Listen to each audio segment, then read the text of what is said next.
Hei kom chok te in hi atlua chim pui boka hai ma sen him khi lai ding ki nia chuan ki hol chung te po ki okay ho me ki la ki hol chung hol avai pok thave ka ni mo avan ne rem vele hemi hi hi ka nia hay tập này tới những chung ở bên mình vừa vậy cây làm bằng đấy chứ anh nói cái bộ lão lo dính cần chui cần dính thấp mấy cái này bộ hay bộ hay còn nó sắp không mấy hết rồi char tin bung hiền nhìn char tin nó còn vòng ami aron vòng hay hiền nhìn hemi hianin aron voma ki mi school chunglam pang mi ki nia ei pala romo yate pala romo yate in chung ei aron deng thata ni so aba lom ve a hi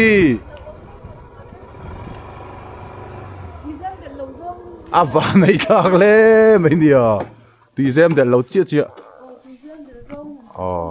veng chimney ho ka ni anna em long vai khataron ti huk khamo i puzore mate in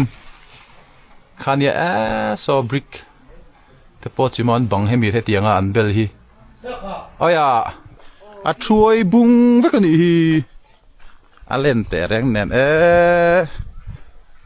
ani hi mola heng te hi a then i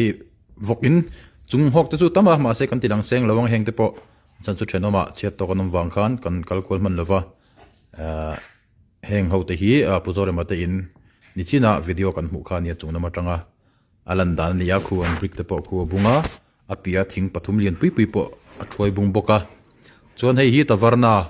putlong zel te hotel bula dor angan man thin kha ni ya lungbel chuang lam hei pai thlo chen he khop meya chuan hei pul sok thum mate in lungbel chuang lam kha ni main ke